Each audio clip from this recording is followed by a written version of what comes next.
Welcome back to 843 TV. We're here now with Miss Robin Townsend. She is here to answer all of our questions about Daufuskie. We don't have that long. We'll keep them short. Okay. Well, first of all, I've been asked this too. How is Daufuskie Island governed? Well, Beaufort County is set up different ways. We know, you have some towns within them and cities within them and whatever. Daufuskie is actually an unincorporated part of the county, and as such, we're overseen by the Beaufort County Council. And from time to time, they have like 5-year plans, 10-year plans. They'll come through communities and do a community preservation plan. They'll upgrade what's supposed to be. And when they did this most recently, I think it was 2010, because it's been a while, they organized a Daufuskie Island Council to act as a quasi-government for the island. So they don't really have any authority, but they serve as a voice for the island. So it's kind of new. Is we do have a little bit more voice, a little bit more improvement, but we're actually overseen by county council. I know nobody knows that. It's like you think we're just like you.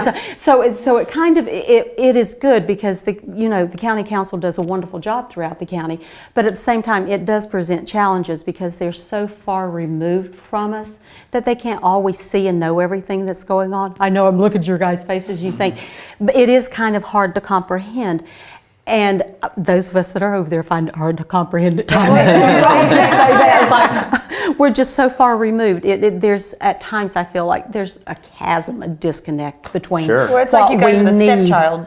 Well, we've been referred to, and I've even said this myself, as the red-headed stepchild. It's like you have them and you don't want them. Now, what do you do with them? And I don't think it's intentional. I really don't. We have some wonderful ones serving on council. But when people don't understand and you can't see, it's really hard to make that connection as to, well, what needs to be done? What's the next step? Well, aren't you being taken care of? Well, yes, but we could be taken care of better. Because the residents of the county obviously love Daufuskie. I mean, oh my goodness, we're such a popular destination, and people actually travel that know about us, travel international to come to Daufuskie. So when you're within the right places and marketing, Daufuskie is loved, and people put a lot of effort and expenditure to come and see.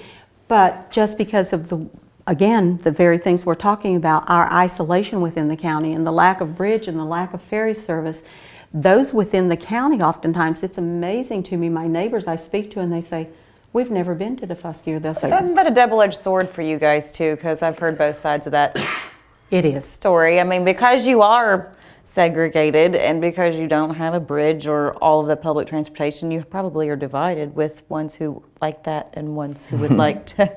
Well, it is. It goes both ways, and I do understand that. Sometimes your strength is also, your asset is, okay, you guys get the rest of this.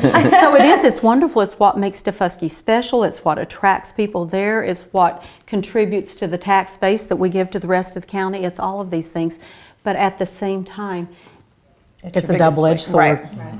Well, interestingly, the 2010 census, according to that, Daufusky's historic district is depressed, a depressed area.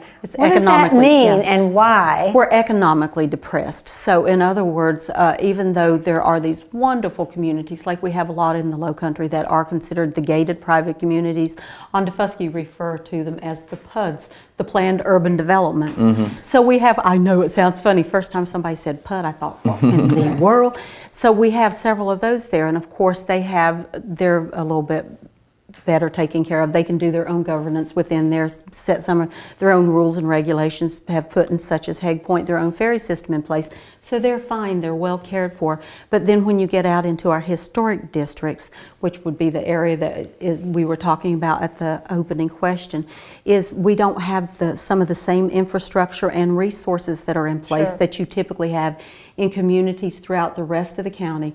So we're lacking so many things. So when the census like some of the done, parks are overrun and the roads aren't taken care of and those sort of things? Well, I'd love to say we even have parks to be overrun. So even though I've been on the program in the past and say, we're getting our first park, we do have a couple of passive parks, but they're not really even maintained and cared for.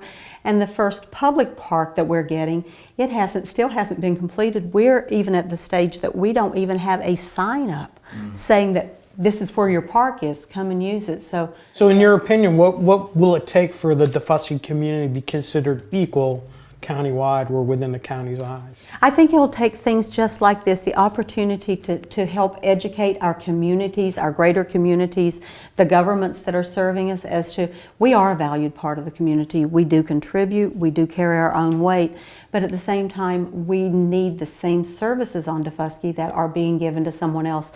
So don't look at our isolation as being, can't think of the word I want to do, a handicap. That's what makes it so special, So don't look at our isolation as being a handicap that we don't need serviced and cared for.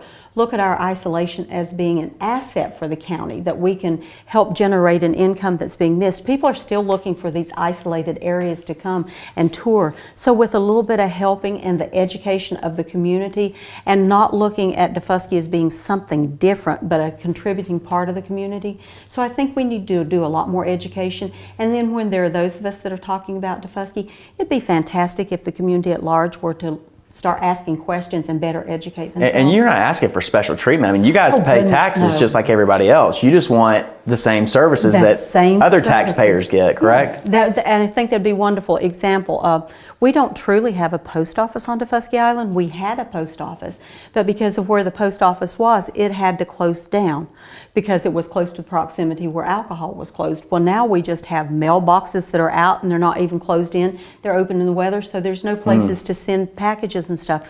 We'd love a park that you could come and go. We'd love a road system such as 278. Our ferries are a road system, so I'm not asking for anything special, just the same thing that the rest of my neighbors that you're getting, we'd love to have on Daufuskie. But for anybody that's looking for more information, you can always go to... Call me. Just call Robin, she'll answer your questions. Call me. Miss Daufuskie. I'm going to get you a banner. All right, well, thank you for being with us yet again, Miss Robin, and make sure that you join us next time for more 843 TV. Where communities come to speak.